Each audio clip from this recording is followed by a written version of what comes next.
Saben, la Biblia marca en distintas ocasiones, y permítame de pronto repetir un poco algo que hemos dicho muchas veces aquí a la iglesia, pero quiero ampliarlo para todos los que nos visitan hoy también. Cuando la Biblia habla de Jesús, nos narra que muchos le seguían y plantea a la gente que le seguía por lo menos en tres grupos más resaltantes, 3, 4 grupos. Habían grandes multitudes que seguían a Jesús. Y cuando utiliza la palabra multitud, la Biblia se está refiriendo a una idea que no puede ser contabilizada. Es decir, cuando Mateo, Marcos, Lucas o Juan, que son los que hablan de la biografía de Cristo en la Biblia, cuando nos hablan de que una gran multitud seguían a Jesús, la palabra que utilizan es un número imposible de contar. Nosotros en perfecto caraqueño diríamos, allá había un gentío. ¿Sabes? Gentío es la expresión caraqueña para no contar lo que hay frente a uno. Mucha gente. Bueno, en una ocasión que se contó a ese gentío, ese número llegó a 5,000 hombres, sin contar las mujeres y los niños. Imagínense más o menos por dónde iban los tiros, ¿no? La Biblia también dice que a Jesús le seguía un grupo de 70. A ellos se les llamaba discípulos. Esos discípulos, un grupo de 70, eran tal vez los que estaban más cerca de Jesús dentro de esa multitud incontable que a veces seguía al Señor. Dentro de esos 70, el Señor escogió a 12, que después más adelante los conocimos como los 12 apóstoles, incluyendo a Judas. Y dentro de esos 12, habían 3, que la Biblia cuando se refiere a esos 3, se refiere a ellos como el círculo íntimo del Señor. Esos eran los amigos más cercanos. Cuando él tenía que enfrentar una situación muy compleja, se llevaba a estos 3 para que lo apoyaran orando por él. Y bueno, y vamos a ver que en la cruz, uno de esos 3 estuvo con él. Esos 3 eran Pedro, Juan y Jacobo. Y el único que acompañó a Jesús hasta la punta de la cruz allí fue Juan. Y precisamente en Juan quiero centrar un poco esta reflexión, ¿no? La perspectiva de Juan en medio de esta idea de confrontarse. ¿Saben? El Señor conocía el corazón de esa multitud que le seguía. Y conociendo su corazón, sabía que en ese número muy difícil de contar, había muchos que le seguían por los milagros que habían visto acerca de él, o por lo que habían escuchado. Pero muchos de ellos, gran parte de ellos, no seguían a Jesús porque lo conocieran, porque tuvieran un encuentro personal con él. Y saben, cada uno de ellos de alguna forma acomodaba la persona de Cristo, la figura de Cristo, a su propia conveniencia. Los quiero invitar a buscar en Juan capítulo 6, versículo 58. Por allí Daniela seguro nos va a ayudar con los monitores. Pero en este evento, para que tengan una idea del contexto, el Señor había acabado de alimentar a esos 5,000 que hablábamos hace un momentico atrás. De algunos panes y algunos pececillos, el Señor pues dio de comer a 5,000 personas, solamente contando a los hombres, sin poder tomar en cuenta en toda esa asistencia a las mujeres y a los niños. Posiblemente estuviéramos hablando de un grupo como de 15,000 personas. Y con 2 panes, y 4 panes y 2 peces, el Señor alimentó a esa multitud y sobraron 12 canastas llenas de comida aún. Un milagro tremendo. La gente vio eso y comenzó a seguir a Jesús. Y el Señor, conociendo sus corazones, en un punto les dice: ¿saben? Ustedes me siguen porque les doy de comer. Y es un problema, porque aquellos que comieron allá, seguramente hoy tienen hambre. Nos pasa a todos. Usted come mucho hoy y queda saciado y dice: no como más. Mentira. Posiblemente en unas 3 horas va a tener hambre de nuevo. Y el Señor le está diciendo, se quedaron pegados en un milagro que no tenía la intención de que se quedaran viendo a aquel que es capaz de darle comida. Comieron y ahora tienen hambre de nuevo. Y el que me sigue tiene que ser capaz de valorar genuinamente por qué me está siguiendo. Y pronuncia en el contexto de este pasaje que vamos a leer lo siguiente: el que no come de mi cuerpo, el que no bebe de mi sangre. Y la idea allí no está planteando una idea canibalista, nada que ver. Simplemente está diciendo: si ustedes no tienen un encuentro personal conmigo, si no dejan de ver la comida que soy capaz de darles, si no dejan de ver los milagros que soy capaz de hacer, si no dejan de ver lo extraordinario, si no dejan de perseguir al Cristo que a ustedes mejor les parece, y tienen un encuentro personal con el Cristo de la Biblia, ustedes seguirán teniendo hambre siempre. No podrán saciar su hambre. Y confronta a este grupo de judíos con tal vez sus tradiciones y sus pensamientos previos acerca de quién era el Mesías. Versículo 58, Juan capítulo 6, dice así: este es el pan que bajó del cielo. Los antepasados de ustedes comieron maná y murieron, pero el que come de este pan vivirá para siempre. Miren lo que les está diciendo el Señor, posiblemente señalándose a sí mismo. Dijo, este que está aquí es el pan que bajó del cielo. Sus antepasados comieron maná. Permítame recordar un poco qué era el maná. El maná era pan que el Señor les mandó del cielo a los que estaban saliendo de la esclavitud de Egipto. ¿Se imaginan eso? Por ahí Juan Luis Guerra compuso una canción que decía, ojalá lloviera café del cielo, ¿no? Para nosotros el café es muy importante, ¿no? Pero para los judíos allá el pan era más importante, la cuestión de saciar el hambre, ¿no? Y dice la Biblia que el Señor hacía caer maná del cielo, pan. Y los antepasados de este grupo que estaba delante del Señor, pues comieron de ese pan. ¿Se imaginan? Un pan que cayó del cielo. Pero aquellos se quedaron pegados en el milagro.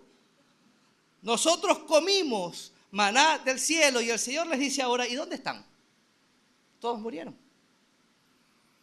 Y si ellos no saciaron su hambre espiritual en la persona de Cristo, en el Mesías para aquellos que habría de venir hoy, para el Mesías que estaba parado frente a ellos, para nosotros hoy 2025, para aquel que murió en la cruz por nosotros, si no sacias tu hambre en Cristo, seguirás muerto.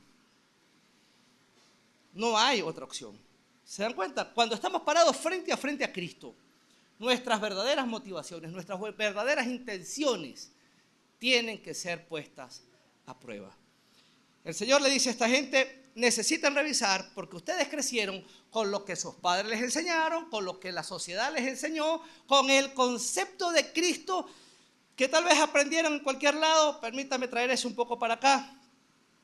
Nuestra ciudad o nuestro país, acabo de escuchar algo del Centro Jubilla que hizo una encuesta acerca de cómo está la fe en Venezuela. Y sigue siendo Venezuela un país que más del 96% se califica cristiano. Pero ustedes y yo vivimos aquí. Y cuando vemos lo que pasa a nuestro alrededor, uno dice, caramba, este cristianismo es rarísimo. Pero no se parece a Cristo en nada. ¿Saben? Hay una diferencia sustancial entre el Cristo que yo digo que sigo y realmente lo que debería ser un verdadero cristianismo. Bueno, el problema está aquí. Muchos siguen al Cristo que aprendieron de sus padres, al Cristo que aprendieron tal vez en alguna iglesia, al Cristo que vieron en las películas de Semana Santa. Algunos creyeron en el Cristo que mejor les parece, otros han ido acomodando la figura de Cristo según lo que creen y son aquellos que puedan pararse y puedan decir en algún momento determinado, ¿saben? Yo creo en Cristo a mi manera. ¿Saben? Eso es algo así como, yo le he ido dando forma a la cosa y al final Cristo es lo que yo quiero que sea. El Señor les dice a ellos, ustedes aprendieron acerca del Mesías por la enseñanza de sus padres, pero si no dejan eso de lado y tienen un encuentro personal con el Cristo de la Biblia, ustedes seguirán teniendo hambre espiritual.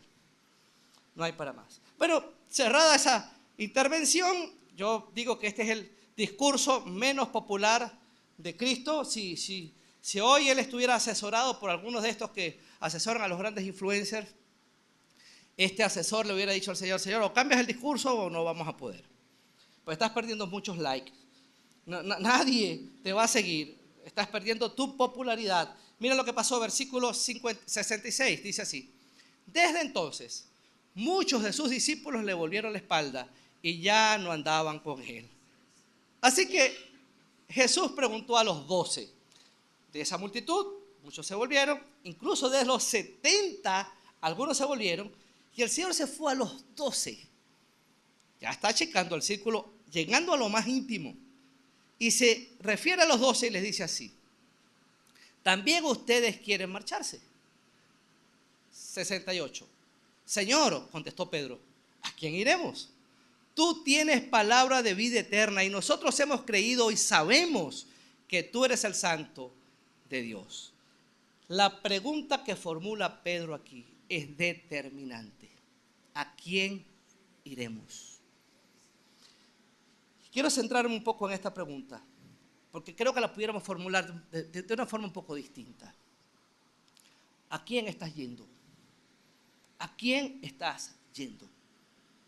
Si no estás buscando a Cristo, estás yendo a un lugar donde no vas a tener la satisfacción que tu alma necesita. No vas a encontrar el perdón que tus pecados requieren y no encontrarás la vida, porque Cristo es la única fuente de vida que existe. Es el maná que Dios envió para que todo aquel que él crea pueda ser salvo. La pregunta de Pedro es simple: ¿a quién iremos? Bien, de pronto te escucho y me provoca darte la espalda. Pero ¿para dónde voy a ir? Si voy a otra parte, estoy caminando en contra de la corriente, porque nosotros hemos creído y entendemos claramente que tú eres el único que puede darnos salvación. ¿Saben? Si ustedes y yo no vamos en dirección a Cristo, entonces estamos llenando nuestra vida de lo mismo que el entorno la llena. Algunos pudieran llamarse cristianos y pudieran pararse aquí y decir: yo pertenezco a ese 96% de venezolanos que tienen su fe puesta en Cristo. Pero la pregunta es: ¿en cuál Cristo tienes puesta tu fe? ¿En cuál Cristo? Si ese Cristo no es el Cristo de la Biblia, permíteme decirte que posiblemente estás fundamentándote en algo que no es cierto. Dios nos proveyó de un Salvador, Cristo. Y todo lo que tú y yo podemos saber acerca de Cristo está en su palabra. Y quiero llevarte a pensar un poco en qué está motivándote a ti a buscar a Cristo. Te voy a pedir que por los siguientes minutos puedas tener algunas cualidades necesarias para poder hablar de Cristo. La primera es: te invito a que escuches esto con humildad. Si esto que te estoy diciendo hasta aquí ha hecho que bajes tu Santa María de la tradición o tu Santa María de tus creencias, levántalas un momento. Permíteme hablarte de Cristo y te pido que con humildad puedas atender lo que el Señor está diciendo en su palabra. Lo segundo que te pido que tengas es sinceridad. Seamos sinceros. ¿A qué Cristo estamos siguiendo? Y lo tercero que te pido que tengas es valor. ¿Saben? Porque cuando nuestras creencias son confrontadas, cuando nuestras convicciones son confrontadas y nos damos cuenta de que algo no está marchando bien, asumir los cambios implica valor. Y el valor es algo que vamos a ver en la Biblia que se nos exige desde el principio hasta el final. Nada más en el capítulo 1 de Josué, el Señor le dice a Josué, que ahora llevaba las riendas del pueblo de Israel, le dice como en 7 ocasiones: solamente te pido que te esfuerces y que seas valiente. Esfuérzate y sea muy valiente. Josué, sé muy valiente. Sé valiente. ¿Saben? Porque el valor es una cualidad necesaria para poder reconocer una cantidad de cosas en nuestra vida. Se necesita valor para levantarse y decir: ¿saben qué? Yo soy pecador. Se necesita valor para decir: ¿sabes qué? Por donde estoy caminando no es. Estoy perdido. Necesito encontrar el camino correcto. Te pido entonces estas 3 cualidades: humildad, sinceridad y valor. Porque voy a darte 3 razones o 4 razones por las cuales puedes confiar plenamente en Cristo. 4 razones por las cuales puedes venir a Cristo con total confianza para depositar tu vida, para depositar tu futuro, para depositar todo lo que eres, todo lo que tienes en las manos de Cristo. Te voy a dar las 4 razones de una forma lo más breve posible, tomándonos de lo que acabamos de leer de Pedro. La primera razón: porque la historia certifica la existencia de Cristo. Yo creo en Cristo porque Él es un personaje histórico, Él es real.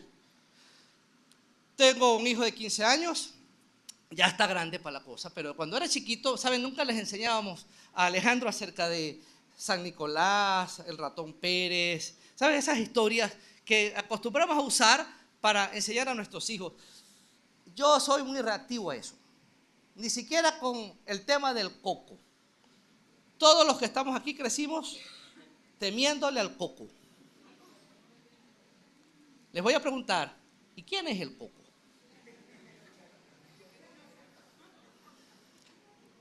Algunos papás me dirán, yo no sé, pero Coco es bueno, el tipo es efectivísimo. Ahí viene el Coco y el muchacho pegado aquí. ¿Saben? Tengo conflicto con eso de enseñarle a nuestros hijos cosas que no son reales. Con Alejandro nos pasó un chasco, tendría tal vez Alejandro unos 3 años.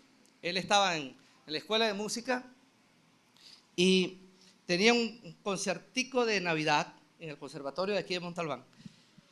Y estaba preparado para el concierto y el conservatorio le había preparado una sorpresa a los niños, a que no saben, la sorpresa era que venía San Nicolás.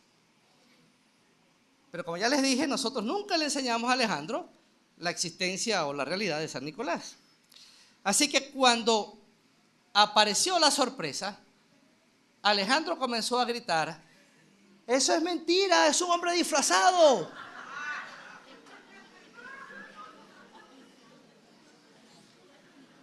Bueno, por un momento deseamos ocultarnos, no sé, que la tierra nos tragara. Yo me agaché. Es complejo, pero ¿saben? Lo importante de no enseñarle mentira a nuestros hijos es que cuando crezcan van a confiar en nosotros. ¿Saben qué terrible es que cuando ese niño crezca, él va a saber que el ratón Pérez no existe? Y podría tener un conflicto cuando él diga, pero mi papá me enseñó a esperar en el ratón Pérez o en San Nicolás o en la concepción de niño Jesús que tenemos de Sembrina. Y cuando él crezca y sepa que eso no es real, va a dudar junto con eso de todo lo otro que tú y yo le hayamos podido enseñar. ¿Saben? Yo sigo a Cristo y los invito a ustedes a seguir a Cristo porque Él sí es real. No es una fábula, no es un cuento. Y cuando hablamos de que Él es real, la historia lo certifica. Pues ningún historiador serio, ateo, creyente, que pertenezca a la religión que sea, ningún historiador serio se atrevería a negar la historicidad de Cristo. Podrán dudar de su divinidad, podrán dudar de lo que sea, pero de la historicidad de Cristo no. Él es real. Les puedo mencionar varios, pero un historiador del primer siglo, para hablar de la historia viva, alguien que estaba muy cerca de los hechos, Flavio Josefo, un historiador del año 70 después de Cristo, escribió acerca de Cristo. Él era judío, ni siquiera era cristiano. Si le hubiéramos preguntado, odiaba el cristianismo.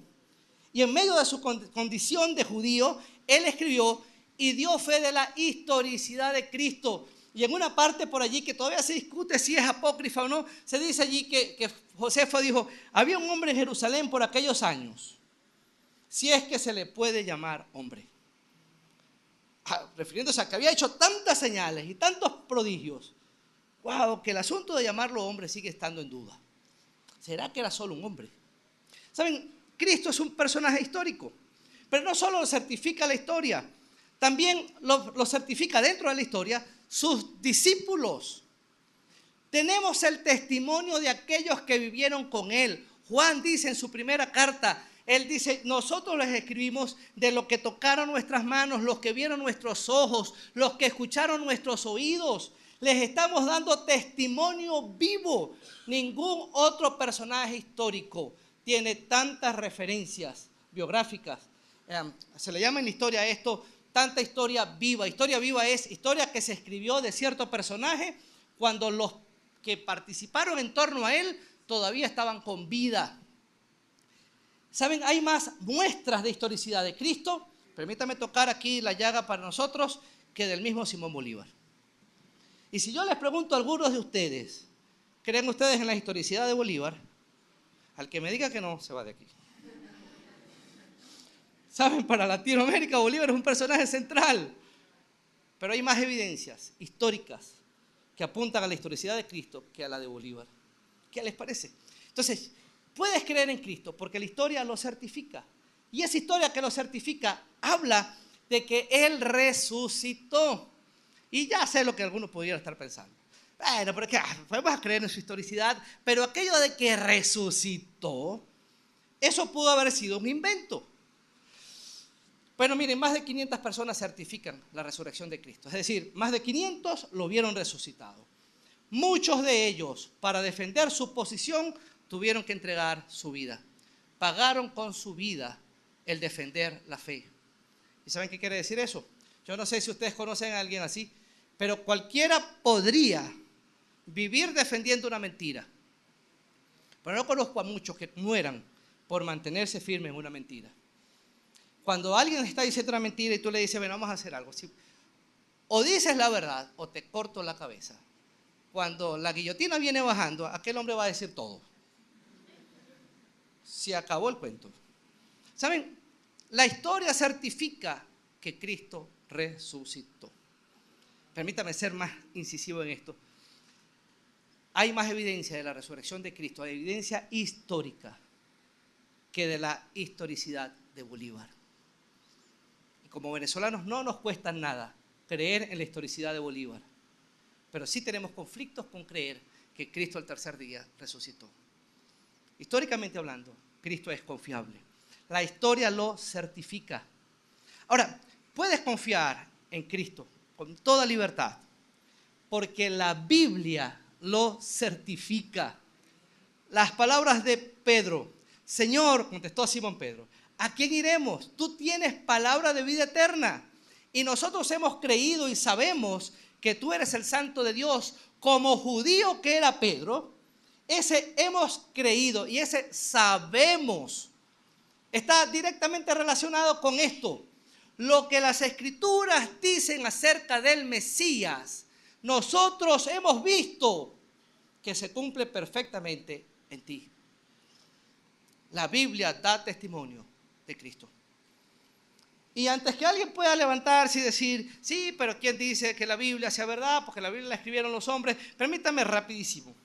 No vamos a detenernos en esto porque el tiempo ya no me da, pero permítame simplemente darle algunas razones por las cuales la Biblia es la palabra de Dios y por ende la verdad absoluta. La primera, la Biblia es un libro singular. No hay otro libro que pueda compararse a él. Fue escrito en un periodo de 1600 años por más de 40 autores diferentes. No se conocieron ellos, todos no se conocieron. Es decir, lógico, 1600 años, Moisés, que escribió los primeros libros, no conoció a Juan, que escribió el último. ¿Saben? Se escribió en 3 continentes distintos, bajo condiciones distintas. Unos escribieron desde su palacio, otros escribieron perseguidos, otros escribieron expatriados, cada uno con condiciones diferentes. Fueron escritos por personas con niveles educativos distintos, niveles sociales diferentes, desde un rey hasta un pescador. ¿Saben?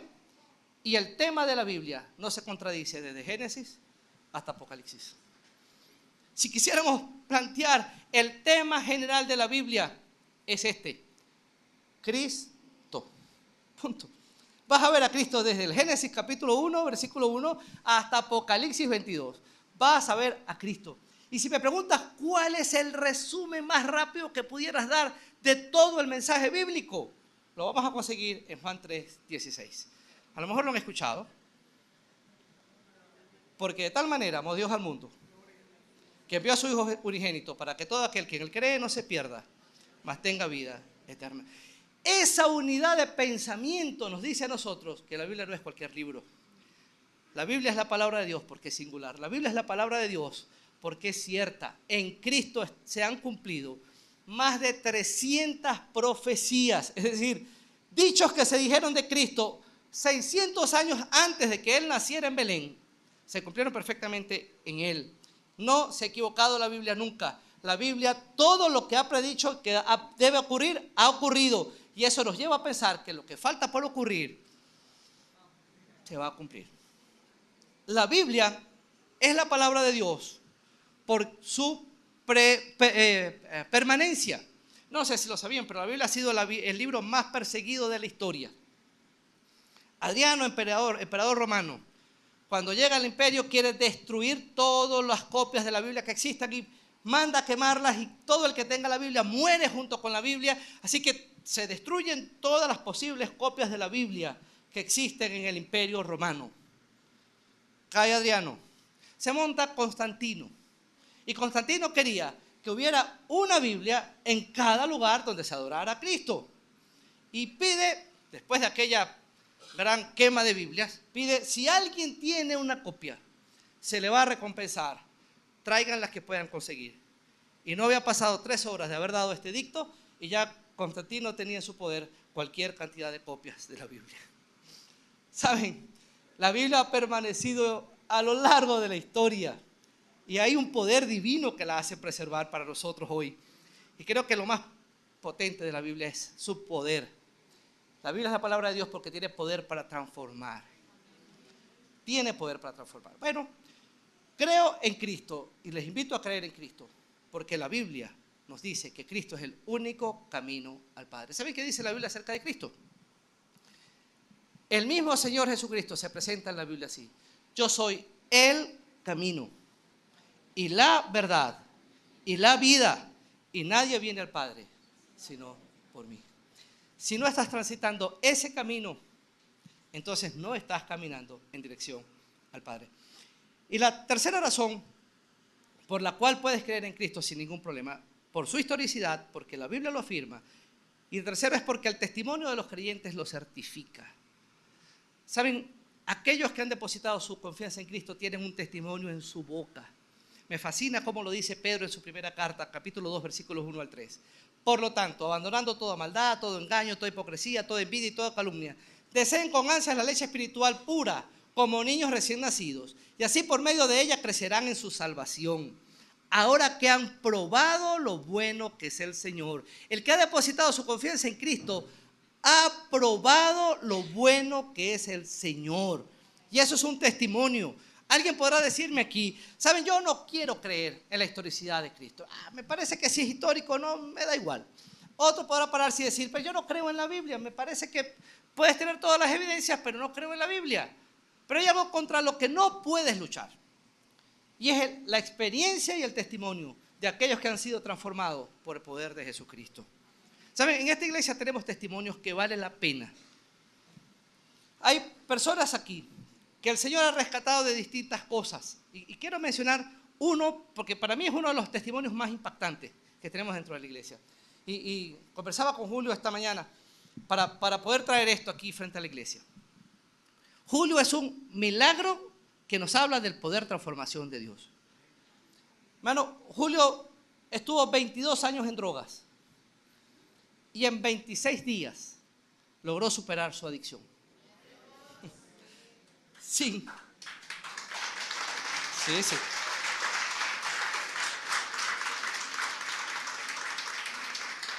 ¿Saben? Sin necesidad de todo lo que en psiquiatría se rebana a uno la cabeza tratando de entender cómo sacar a un adicto de su condición de adicción. Hay un punto en la adicción en la que en algunos casos la ciencia dice, mira, no hay nada que hacer. Y saben, el Señor rescató a Julio. Él es un testimonio. Alguien podrá decirme aquí, pero es que yo no creo en Cristo. Bueno, pero no podemos hacer nada. ¿Saben? Mi esposa hace las tortas de parchita más sabrosas que existen en la tierra. Y yo no como mucha torta, pero me guardo puro hasta el día de mi cumpleaños. No creo que tenga mucha oportunidad porque realmente no la comparto. Pero si alguien se parara aquí y me dijera, eso es mentira, no puede existir una torta de parchita tan buena. Mi hermano, no sé cómo vas a hacer, pero yo todos los años me como una. Yo la he probado y podrás demostrar lo que tú quieras. Pero mi experiencia dice que claro que sí existe y la espero con ansia. El testimonio de Julio y el testimonio de muchos otros aquí que han sido transformados, Julio de ese problema, pero otros de otras condiciones, hogares destrozados que el Señor restauró por la gracia de Cristo, personas viviendo sin ningún tipo de propósito, a quien el Señor encauzó por la gracia de Cristo. Y para que no vayan a decir, bueno, pero aquí todo el mundo era terrible, pues hay gente que viene de hogares maravillosos, pero que en algún momento tuvieron que detenerse y decir, yo necesito a Cristo.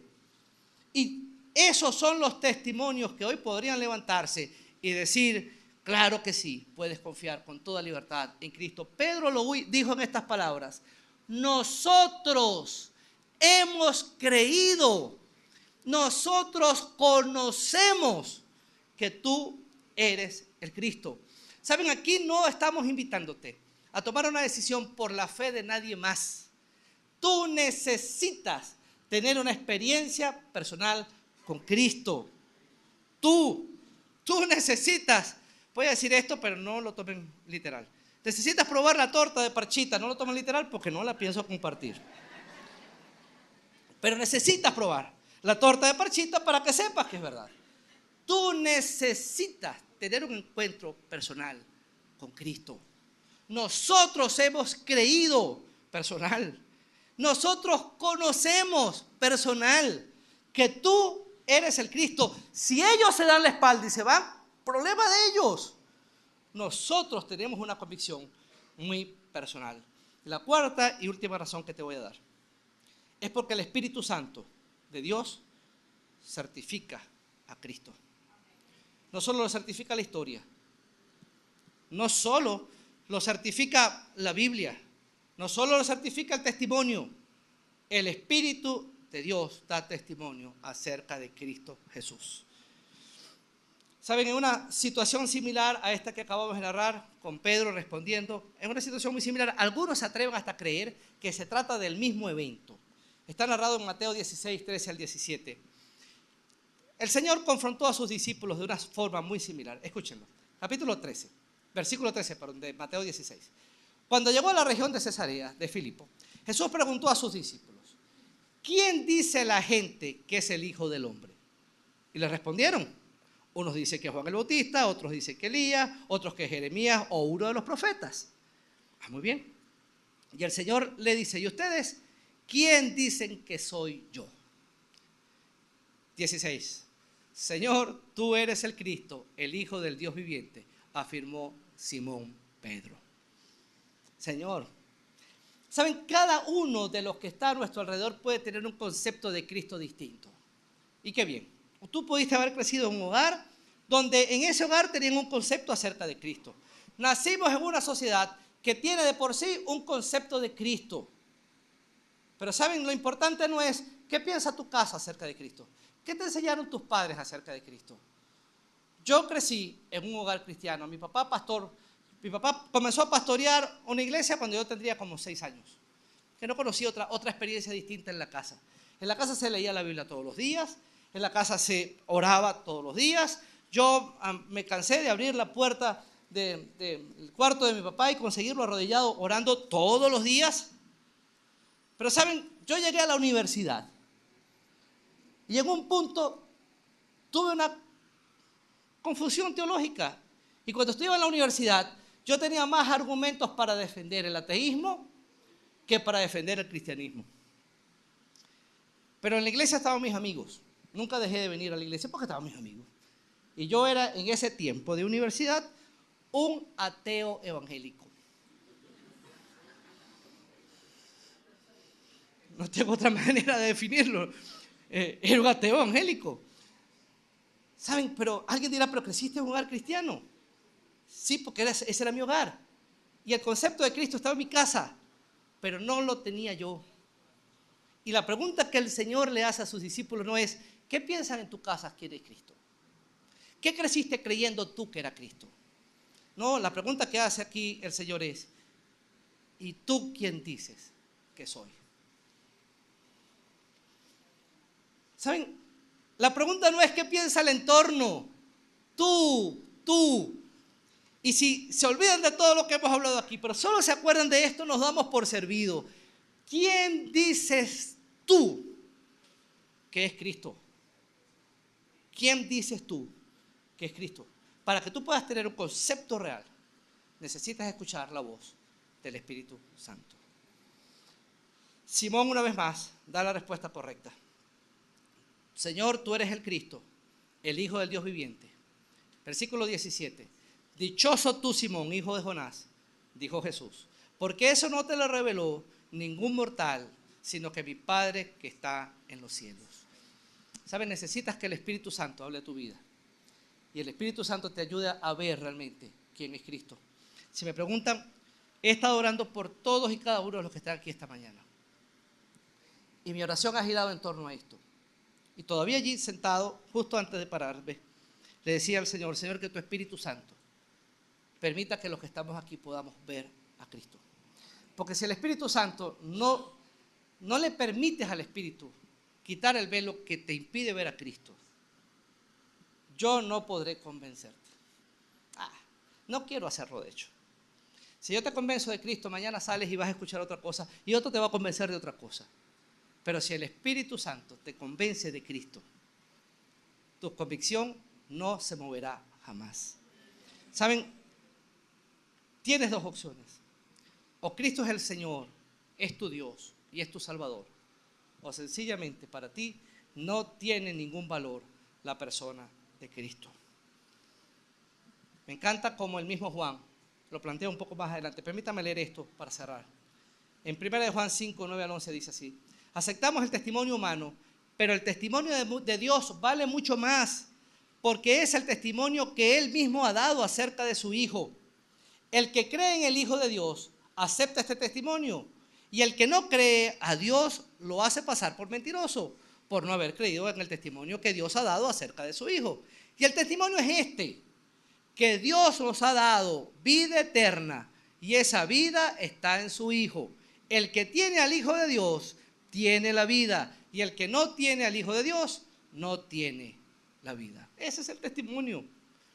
Y comienza Juan diciendo, escuchamos el testimonio de la gente. Yo comencé diciendo, aquí hay testimonios contundentes, visibles, tangibles. Pero saben, el testimonio de Julio es el testimonio de Julio. Y Dios espera que tú tengas tu propio testimonio. Y si alguien se para y dice, ¿sabe? Yo no creo en nada. Yo no confío en nadie. Mi hermano, discúlpame yo voy a decir que con mucho respeto, pero es mentira. Lo que voy a decir no puede hacerse con respeto. Es mentira lo que estás diciendo. Tú y yo vivimos confiando en el testimonio de los hombres. Es inevitable. Mi esposa viene volando de Maracaibo para acá, ya a esta altura debe estar cerca de aterrizar. En Maracaibo había mal tiempo, me dijo esta mañana. Se montó en el avión 15 minutos tarde después de lo pautado. Se montó en el avión. Y saben, mi esposa y mi hijo confiaron plenamente en el piloto que conducía el avión. Confiaron en el avión y en los mecánicos que le hacen servicio de mantenimiento al avión. Si ustedes llegaron hoy aquí en transporte público, ustedes confiaron en el chofer. Y si llegaron en carro propio, usted confió en su carro. Nosotros vivimos confiando continuamente en lo que está a nuestro alrededor. Yo comí en un restaurante la semana pasada, confié en el chef.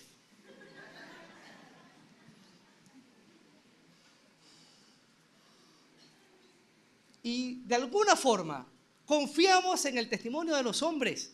Y Juan dice, ¿y en serio no eres capaz de confiar en el testimonio de Dios? Alguien tiene un problema. Alguien tiene un problema. ¿Saben? Necesitas tener hoy una decisión por Cristo. Y este programa no tiene sentido si no cierra con este llamado. ¿Quién dices tú que es Cristo? ¿Quién dices tú que es Cristo? ¿Saben? Tienen toda la libertad una vez que salgan de aquí de voltear su mirada y dejar de ver a Cristo. Pero quiero que sepas que ya hoy tuviste un encuentro con Cristo. No sé si lo has tenido antes, pero por lo menos hoy ya lo tuviste. Y en este punto el Señor te está diciendo lo mismo que le dijo a aquellos judíos. Ustedes necesitan tomar una decisión. O le das la espalda a Cristo hoy, o como Pedro y los discípulos hicieron, sencillamente te preguntas, ¿a quién iré?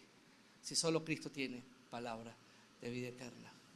Si tu decisión es venir a Cristo, entonces yo hoy quiero pedirte que no desaproveches esta oportunidad y le entregues el control de tu vida al Señor.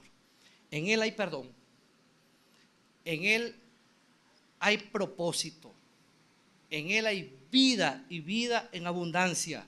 Y todo lo que tu corazón está buscando, todo lo que tu alma necesita y está buscando, no lo vas a encontrar en otra parte, sino simplemente en Cristo.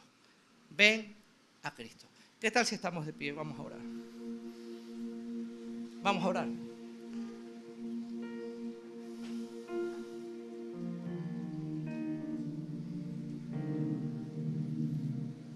¿Saben? La Biblia dice que toda buena dádiva y todo bien, don perfecto viene de Dios. Yo escucho a estos chicos ejecutar sus instrumentos y puedo ver el cumplimiento de ese versículo. ¿Saben? Detrás de esto hay estudio, pero hay talento. Si Dios no les hubiera puesto en el corazón a estos músicos que están aquí esa capacidad de sentir la música, de hacer música, por más disciplina que tuvieran, no hubieran llegado nunca a donde están. Parte de lo que ellos han exhibido hoy viene de Dios. Y así como lo podemos ver en ellos, lo podemos ver en todos los que estamos aquí. Dios te ha bendecido de distintas formas. Y esas bendiciones son maneras de decirte: estoy aquí. Tienes dos opciones: o me das la espalda o vienes en pos de mí. ¿Qué vas a hacer? Lo único que no puedes hacer es decidir que no vas a decidir. Porque cuando decido no decidir, ya decidí. O caminas de frente a Cristo o le das la espalda. Permítame orar. Señor, gracias, Padre. Gracias porque tu palabra es contundente y nos presenta el único camino que puede llevarnos a ti. Y ese camino es Cristo. Cristo murió por nuestros pecados para que en Él nosotros tengamos perdón, para que en Él tengamos libertad y para que en Él tengamos vida. Cristo resucitó y en su victoria sobre la muerte nosotros también tenemos victoria juntamente con Él. Tu palabra nos dice que Cristo es el camino, que Cristo es la verdad y que Cristo es la vida y que nadie va al Padre si no es por medio de Cristo. Hoy queremos pedirte, Señor, que tu Espíritu Santo nos haga sentir confrontados con qué haremos con Cristo. Mientras la iglesia está orando, y pido que todos estén allí orando, quiero hacer una invitación especial. Yo no sé si alguien esta mañana no ha depositado su confianza en Cristo. Posiblemente tú, al igual que yo, manejaste por años el concepto de Cristo que te enseñaron, pero no tienes un concepto propio de Cristo. De pronto, tú, al igual que yo, creciste poniendo a Cristo en la posición que mejor te parecía, en el lugar donde tal vez pudieras tener sus bendiciones, pero donde tu compromiso con Él no fuera tan amplio. En esta mañana quiero invitarte a que tomes la decisión más importante de tu vida. O le sigues o le das la espalda.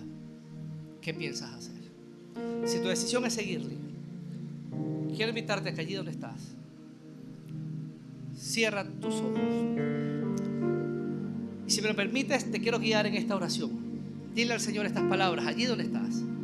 Señor, yo reconozco que soy pecador. Reconozco que hasta ahora el concepto que tenía de Cristo no era propio. Por eso quiero pedirte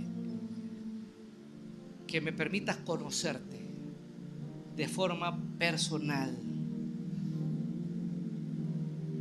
Que tu Espíritu Santo me permita ver a Cristo en todo su esplendor. Te pido perdón, pero te invito también en esta mañana a que a partir de hoy tú seas mi Señor y mi Dios. Hazme a partir de ahora una nueva persona en el nombre de Cristo Jesús. Amén. ¿Saben? Quienes hicieron esta oración comienzan un camino distinto. Acabas de darle la espalda a la vida que llevabas y ahora comienzas a caminar de frente a Cristo. Él va a guiarte por la senda que debes transitar. Lo segundo que ocurrió en esta oración es que el Señor, que ha prometido darte bendición y vida eterna, te ha dado bendición y vida eterna. Si crees en el testimonio de las personas que están a tu alrededor, mejor cree en el testimonio de Cristo. La Biblia afirma que quien llega a Cristo tiene perdón y vida eterna. Y si hoy has llegado a Él, tienes perdón y vida eterna. Y lo tercero que ocurrió en este momento es que ahora eres parte de una gran familia. Eres parte de la familia del Señor. A mí me fascina conocer a mis hermanos. Yo quisiera invitarte a que no salgas de aquí esta mañana sin darnos el honor de poder conocerte. Y si hiciste esa oración allí donde estás, solamente quiero pedirte que levantes tu mano, porque queremos como iglesia reconocerte. Que Dios te bendiga, que Dios las bendiga, que Dios te bendiga, que Dios los bendiga. Además, que Dios te bendiga, que Dios te bendiga, que Dios los bendiga. Muchachos,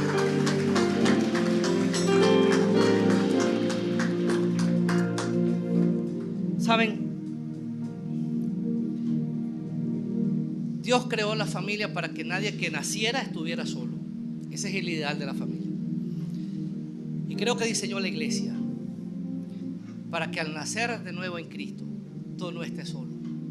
Para nosotros como Iglesia Bíblica Nueva Jerusalén, es un honor poder tenerlos en medio nuestro. Estamos agradecidos por el esfuerzo que hicieron en venir, pero más aún, estamos alegres de que podamos seguir compartiendo, no solo hoy, sino que podamos seguir creciendo como una familia que somos en Cristo. Que Dios los bendiga a todos.